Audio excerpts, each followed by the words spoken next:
Hello everyone, আসসালামু আলাইকুম। নিশ্চয়ই সবাই ভালো আছেন, ভালো ভালো খাচ্ছেন আর সবাই সুস্থ এবং স্বাভাবিক আছেন। তো আজকে নতুন একটা মিষ্টি আইটেম নিয়ে আপনাদের সামনে আসলাম। হ্যাঁ, ঈদ পর্বে বা রোজার সময় এই আইটেমটা আমরা প্রায়শই করে থাকি, আর বাঙালিরা তো এটা করে থাকি। এটা হচ্ছে জর্দা সেমাই বলে অনেকে, অনেকে হচ্ছে ঝুরা সেমাই বলে। তো যে যেভাবেই বলুক, এই সেমাইটা দিয়ে আজকে আমি দুধ সেমাই কীভাবে করতে হয় সেটাই দেখাবো।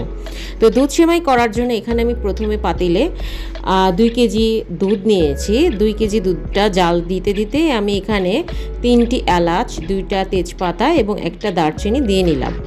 এটাকে এখন আমি বলক আনাবো। তো দুধটাকে আমি প্রায় ফুল জালে রেখে একদম কাছে থেকে নাড়াচাড়া করে বলক আনানোর চেষ্টা করছি। আর এই ফাঁকে আপনাদের দেখাচ্ছি আমি প্রাণ ভার্মিসিলি যে চিকন সেমাইটা সেটা নিয়েছি। এটাকে প্যাকেট অবস্থায় থাকতে একদম হাত দিয়ে একদম ঝুরা ঝুরা করে ফেলার চেষ্টা করছি। এই সেমাইটা রান্না করার সময় অবশ্যই ভেঙে দিবেন, না ভেঙে দিলে সেমাইটা যখন রান্না হয়ে যাবে সেটা আর চামচে তুলে আসবে না এবং এটাকে সুন্দর মতো খেতেও পারবেন না। তাই রান্নার সুবিধার্থে আমি এই জিনিসটা আগে থেকেই করে নিই। এতে করে আমি যতটুকু পরিমাণ সেমাইটা নিব ততটুকু পরিমাণ সেমাইটা আমি নিয়ে বাকিটা আমি রেখে দিতে পারবো। বলে রাখা ভালো, এখানে 1 প্যাকেট সেমাইতে 200 গ্রাম থাকে। এই 200 গ্রাম সেমাই আপনি যদি রান্না করতে যান একেবারে, তাহলে মোটামুটি আপনার গুঁড়ো দুধ সহ, যদি আপনি অনেকে গুঁড়ো দুধ মিলায়, সেই গুঁড়ো দুধ সহ আপনার মোটামুটি 3 কেজির মতো দুধ লাগবে। আর যদি আপনি একটু পাতলা পাতলা করে রাখতে চান সেক্ষেত্রে 2.5 কেজি হলেই হয়। আমি এখানে যেহেতু পুরো প্যাকেটটি নিচ্ছি না, আমি এখানে হাফ প্যাকেট ইউজ করছি, সেক্ষেত্রে আমি এখানে গুঁড়ো দুধ সহ আমি প্রায় 2 কেজি দুধ নিয়েছি এটা রান্না করতে। 2 কেজি দুধ নিলে আপনার এই রান্নাটা খুব মোলায়েম মাখনের মতো হবে। দুধের পরিমাণটা যত বেশি হবে, ঘন হবে, সেমাইটা খেতে তত মজা হবে। তো সেমাইটা আমি নেওয়ার পরে একটি বাটিতে আমি আলাদা করে রেখে আমি আরেকটি প্যান বসিয়ে দিলাম। ওইদিকে কিন্তু আমার দুধ ঠিকই জাল হচ্ছে, সেটাও আমি খেয়াল রাখছি, কারণ দুধ বলক আসতে সময় লাগে না। তো এখানে আমি প্রায় 1 টেবিল চামচ পরিমাণ ঘি দিয়ে এটাকে মেল্ট করে নিচ্ছি।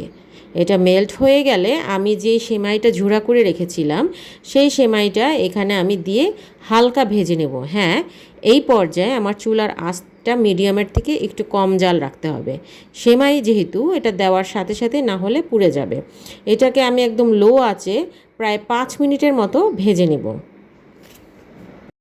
বলে রাখা ভালো, যেহেতু রান্নার ভিডিও, সেক্ষেত্রে পুরো ভিডিওটা টেনে টেনে দেখবেন না, পুরো ভিডিওটা ধৈর্য সহকারে আস্তে আস্তে দেখবে। এতে করে আপনার প্রত্যেকটা জিনিস, কোনো জায়গায় যদি কোনো সমস্যা হয়ে থাকে বা থেকে থাকে, সেক্ষেত্রে আপনার সমস্যাগুলো সমাধান হতে পারে প্রত্যেকটা স্টেপে আমার বলার ধরন হিসাবে।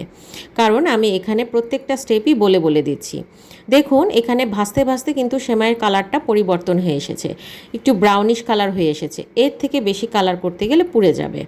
তো আমি অবশ্যই সেই ক্ষেত্রে আমি আলাদা বাটিতে কিন্তু ঢেলে রাখবো। সেমাই যে পাত্রে ভাজবেন সেই পাত্রে কোনো সময় রেখে দিবেন না, এতে করে পাত্রের যে গরম থাকে সেই গরমে সেমাইটা পুরো পুড়ে যেতে পারে। আপনি না চাইলেও তখন কিছু করার থাকবে না। তো এরপরে আমি দুধটা যখন বলক এসেছে, আমি সেমাইটা ভেজে আলাদা ঠান্ডা করে আমি দুধের মধ্যে দিয়ে দিলাম। এখন এটাকে জাল করে নেওয়ার পালা। সেমাই যেহেতু, এটা জাল হতে বা সেদ্ধ হতে আমার খুব বেশি সময় লাগবে না।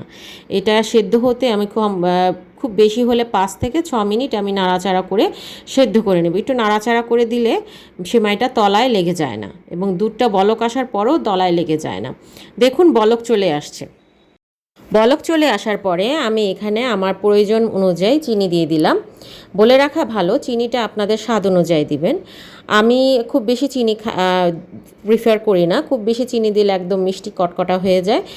আর এখানে যেহেতু 2 কেজি দুধ, আমি সেক্ষেত্রে চিনি ব্যবহার করেছি 2.5 কাপ।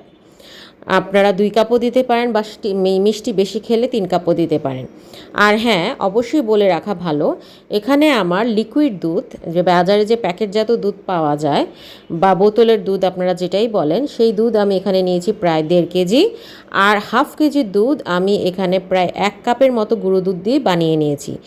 যখন দুধটা আমি বসাবো তার আগে গুঁড়ো দুধ আমি হাফ কাপ পানি, হাফ কাপ দুধ একসাথে গুলিয়ে হালকা একটু গরম করে আমি এর মধ্যে মিশিয়ে নিয়েছি, যাতে করে আমার দুধটা খুব ঘন এবং দুধের কালারটা একটু হলদে হলদে হয়। আর এর মধ্যে আমি চিনি দেওয়ার পরপরই আমি বারবার নাড়াচাড়া করে দিয়ে দিলাম কেওড়া জল। কেওড়া জলটা অপশনাল, এটা আপনারা চাইলে দিতে পারেন। অনেকে কেওড়া জলের গন্ধ পছন্দ করেন না, তারা না দিলেও সমস্যা নেই। আর ঘি দিয়ে সেমাইটা ভাজার চেষ্টা করবেন। ঘি দিয়ে সেমাইটা ভাজলে দুধ সেমাই খেতে অসাধারণ লাগে। ঘিয়ের ফ্লেভার, গুঁড়ো দুধের ফ্লেভার, লিকুইড দুধ জাল দেওয়ার ফ্লেভার সব কিছু মিলে ঝুলে একদম সেরা হয়ে যায়। দেখুন আমি নাড়াচাড়া করার এক পর্যায়ে কিন্তু দুধ এবং সেমাই প্রায় সমান সমান হয়ে আসছে। খুব বেশি জাল দিয়ে ঘন করা যাবে না, তাহলে ঠান্ডা হলে একদম শক্ত হয়ে যাবে। যখন সেমাইটা এই পর্যায়ে আসবে, মানে না ঘন না পাতলা, দেখুন বলক আসার সাথে সাথে সাইডে কিন্তু সর পড়ে যাচ্ছে। এইটাই হচ্ছে সবচেয়ে বেস্ট টাইম সেমাই নামানোর জন্য। আপনাদেরকে আমি একটু ক্লোজ করে দেখালে আপনারা বুঝবেন। দেখুন একদম ক্লোজ করে দেখাচ্ছে যে সেমাইয়ের সাইডে কিন্তু সর পড়ে যাচ্ছে, তার মানে আমার সেমাইটা ঘন হয়ে এসেছে। এটাকে আমি ঠান্ডা করতে দিলে এটার উপরে সর পড়ে আসবে। তার মানে সেমাই নামাতে গেলে অনেক সময় আমরা একটু দ্বিধাদ্বন্দ্বে থাকি, কখন নামাবো, কখন ঘন হবে। তো এই পর্যায়ে আপনি গেলে বুঝতে পারবেন যে সেমাইটা ঘন হলো না পাতলা হলো। যখন দুধ এবং সেমাই একদম বরাবর হয়ে যাবে এবং সাইডে একটু সর ভাব থাকবে, সেই পর্যায়ে সেমাইটাকে নামিয়ে ফেলবেন। নামিয়ে আপনি পরিবেশনে চলে যাবেন। আমি এখানে সেমাইটাকে ছোট ছোট বাটিতে নিয়েছি, এরপর একটা বড় ডিশে নিয়েছি। আমার বাসায় সেমাইটা দইয়ের মতো আলাদা আলাদা বাটিতে ঠান্ডা করে খেতে সবাই পছন্দ করে, সে কারণে আমি একটু বাটি বাটি করে রাখি। এতে করে সেমাইটা নাড়াচাড়া হয় না, পানি বের হয় না, ফ্রিজে রাখলে একদম দইয়ের মতো খাওয়া যায়। আর এখানে আমি ব্যবহার করেছি কালো কিশমিশ এবং হলুদ কিশমিশ, সাথে দিয়েছি কাঠবাদামের আপনারা কেটে কুচি কুচি করে দিতে পারেন, গুঁড়োও দিতে পারেন। আশা করি রেসিপিটি ভালো লাগবে। ভালো লাগলে অবশ্যই আমার চ্যানেলটি সাবস্ক্রাইব করে পাশে থাকবেন। আসসালামু আলাইকুম সবাইকে।